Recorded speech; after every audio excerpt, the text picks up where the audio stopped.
Welcome back, everybody. Segment 2, Chase for the Title. I'm your host, JB, along with my colleagues, Chase, Steve, Dr. Bill. We've been talking about Mugello and an unusual race with all these circumstances relative to safety cars and red flags and things that went on. So let's talk a little bit more about that because I think it's interesting because it doesn't happen that often. And we were talking when we were off in the break about what happens during these red flags. What do the drivers do? How do they sort of react to it? What do the teams do? And Dr. Bill was bringing up an interesting point about the physiology here of what happens when these drivers are at such peak points of performance, and all of a sudden they got to come down for a while, and then they're not exactly sure when they're going to be back out, and how do they keep that? And so, Dr. Bill, you were saying something interesting about some of the remedies and things they do to sort of keep themselves in the state that they need to be. I thought I saw somewhere or someone had mentioned that actually in the garage they have, and I forget which team it was, and maybe it's more than one team, have actually ice baths on an especially hot day like Mugello, and just the drivers can go in, just cool down for a little bit, and then come out and get back ready to race again. I haven't seen that documented anywhere, but I think in some of the hotter places, maybe like Singapore and places like that, they've done things like that. But I did feel like I heard it mentioned, or I read it somewhere specifically pertaining to Mugello and doing that during the red flag.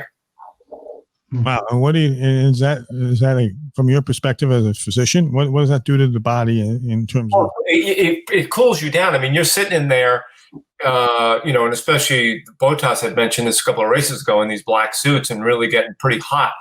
And many other sports more, I think it might have been at the Tour de France, actually, they would actually put on ice vests prior to racing to try to bring their core temperature down a little bit, just a little bit, so that because once you start going, it's gonna elevate pretty high. So I think they found in that particular instance that it was helpful. What does that mean for Kimi Räikkönen? He puts on an extra sweater because he's the Iceman? No, he doesn't need anything. He's just born that way. Well, actually, I thought it was kind of cool. Kimi was very nice. As a matter of fact, I guess his team was very hungry, so he let them cook eggs on top of his suit because he's so hot all the time. So, but anyway, even though he wasn't too thrilled about what he got a time penalty for, he had to classic Kimi radio broadcast. Wow. Just add it to the collection of Kimi broadcasts. Right. Well, it's funny. He did that. And then I saw that, and I don't think I heard it in time. I must have missed it. But speaking of radio broadcasts, at one point, did you hear Vettel's radio? He's like, how many laps? And he goes, how many races we have? I mean, how many laps do we have left in this race?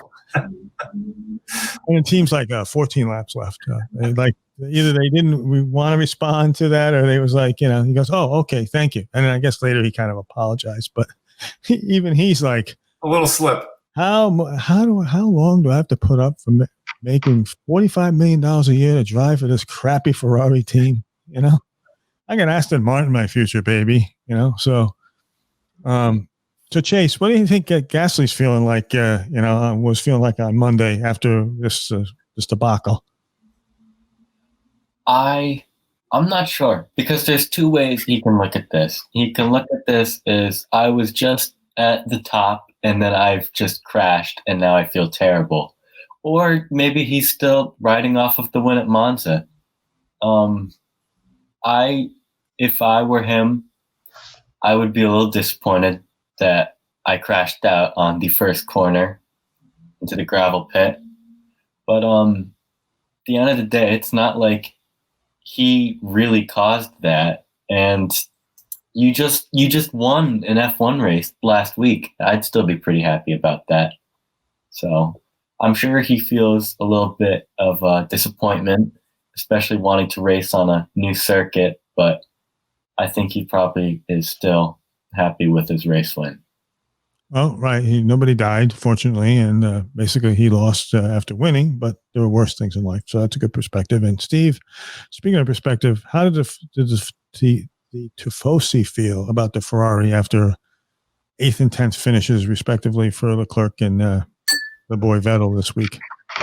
Well, all things considered, over the last couple of races, it's certainly an improvement. And I think probably to some extent, it was probably better than most what everybody was envisioning. I think there was the element of they had to show up for this race. They had to do well at this race. Clearly, they would have liked to have done a lot better, but definitely taken 8th, and a 10th is still a point. So that's definitely a positive. And they finished the race, which I think is really, the key, where a lot of cars did not. So fortunately, they didn't run into any technical issues, but I think it was pretty apparent, even with the drivers, that they did not have a fast car. And that wasn't unique to Mugello. I mean, that this has been consistent over the last few races. They just don't have a fast car, especially on those straightaways. So it showed, and you get what you get. Well, the good news for the Tifosi and Ferrari fans is that they were celebrating the 1,000th race that Ferrari has participated in Formula One. Nobody's close to that. And so as a result of that, they had, special ceremonies, that kind of thing. And the big guy from Ferrari, the CEO, was there, and they had some interviews with him. And he had some very good news. He said to the Ferrari fans in English, and I think this guy's British, I believe, but I could be wrong. Don't worry, Ferrari fans. We suck now. We're going to be crappy next year. But hopefully in 2022, when the rules change, we'll be back to where we want to be. Thank you very much. Ciao, everybody. So, Dr. Bill, do you feel better if you're a Ferrari fan after hearing that inspiring leadership type talk from the CEO? I definitely would. And actually, they won the Ferrari sweepstakes this week for all the teams who are running Ferrari engines. Because with Leclerc coming in, what did he come in? 8th? Yes. He was the first finishing Ferrari engine out of anybody who's running a Ferrari engine. So it's pretty good because they haven't been winning that. Everybody else who's using their engines has usually been ahead of them, albeit at the back of the pack. So they got that going for them. Yeah. Nice. That's a plus. The interesting thing is young Nick Schumacher, who's doing very well in GP2, took out the 2004 Ferrari that his father drove to fame around the Mugello track, and apparently it was very quick. And apparently the Ferrari mindset said, is there any way we could get this car into this week's race? Because even though it's 16 years old, it's probably faster than what we're driving right now. They were quickly told, no, you can't do that. But apparently young Schumacher is a real talent. And I'm guessing that the way his program is working, we might see him in that car in 2022. Could be wrong, but I'm thinking that's kind of how they'd like to sort of do this reboot. And that would be very exciting for Ferrari and for Formula One fans all over the world to see a Schumacher back in the sport. So we'll have to see how that goes. Let's look at the young guns, so to speak, the Norrises and Perez's and what do you think about did I say Norris? How these guys sort of perform this week, Jace? Do you think they're sort of holding up their own still?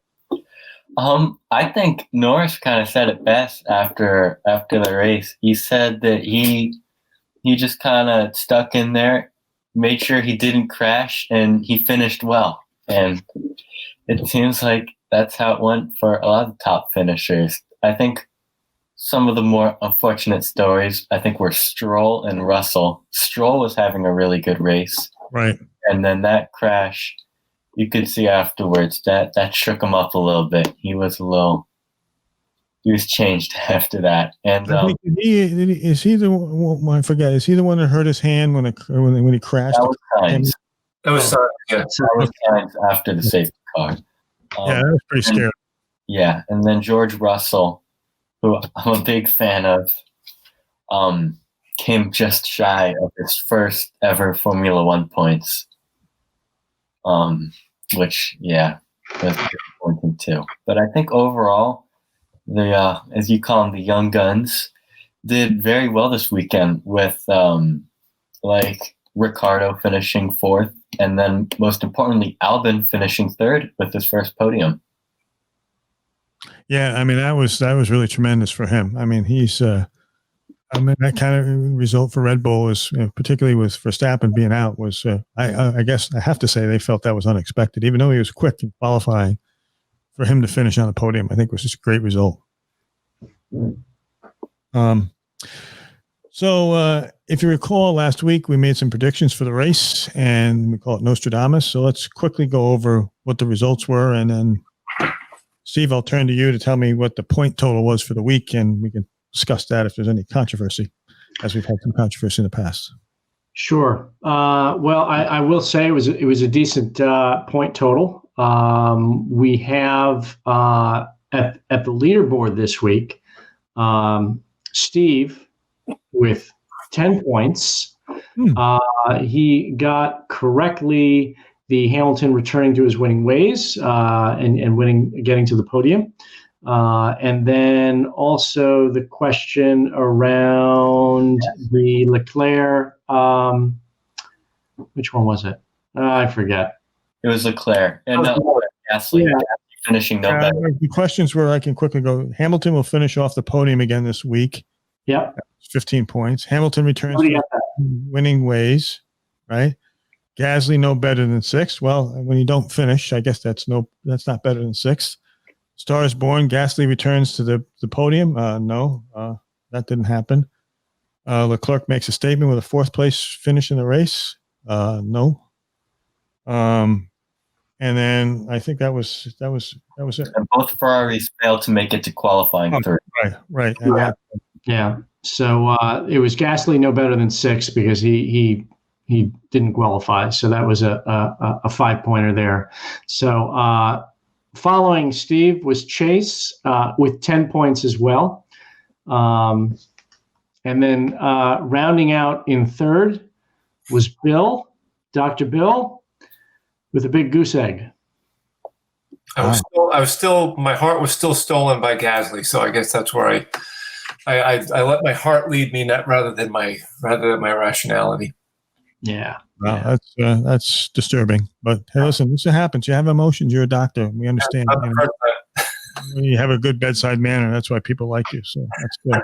So as we summarize the situation at Mugello, if you were the F1 folks, would you be lobbying to put this as a regular stop on the F1 circuits? Dr. Bill, I'll start with you. Well, the problem is, what are you going to do with Monza? How many countries have two? Well, I mean, this year I think Italy's got 3 on the schedule, believe it or not. So if you're F1, I guess the decision is, this is what I think the decision points are: spectator interest, the track itself, the history, and does it make money for you to have this have another race, maybe later in the season? I don't know. Right. You could split them up, right? And I'm sure because spectators, there was a handful of spectators there. There might be a lot of interest for spectators to go there, having seen it on television, that they would really be interested. So I definitely think there would be spectator interest. I'd go there. I'd go watch a race there. And Italy has Ferrari is the biggest fan base. Italy is definitely. Well, it looks like you're right in proximity to Florence. Is right there. I mean, how can you go wrong? Not like it's Florence is some kind of dump. Yeah, right. Steve, what do you think? I'm all for it. I think it's a fun course. It's an interesting course. It definitely has the element of excitement. We saw it. You do run the risk that if they get too spread out, it could be a bit of a boring race. But we'll see. Beautiful scenery. I mean, it's a fun atmosphere. It's nice. Well, Ross Brawn, after the race came out, and obviously he's a honcho now with Formula One, and he basically said, great place, great course, great excitement. And I'm thinking he's not coming out saying that if that's not sort of in the works. So I got to believe if it's not next year, maybe it is 2022 that we're going to see Mugello on the list of circuits, because it just seemed like, barring the safety car disaster, it does seem like it was an interesting layout for these, particularly coming in this case, coming right after Monza, which is the fastest track on the circuit, to go to one that is a lot more demanding physically with the cornering and stuff that you have to do. So it'll be interesting to see what they end up doing. So, all right, anything else we want to say before we wrap up our discussion here about Mugello and look ahead a little bit to some other things? Nope. And Hamilton looks like he's continues his dominance and unlikely to see anything change here in the future so far, right? Yeah, it was just, to me, it was just another disappointing exhibit of Bottas's inability to pull something out and get any closer or even to shake up Hamilton. Yeah. It's just, Can't take advantage of opportunities. I don't know what he has to do. Yeah, I think that you're absolutely right. You know, and maybe in this break, he's going to get with his engineer and team strategist and say, what do I have to do? And I think my personal opinion is you got to stop trying to hold on to second place and you got to start looking to try to do what you got to do to win. That's my opinion. But, and again, I'm not driving, so I don't know. Jace, final word before we take a break here. I hope we have more diversity on the podium like Monza throughout the season. Okay, good. So listen, we'll take a break and we're going to come back for our third segment and we'll talk about some other good stuff. So stay with us. Thanks.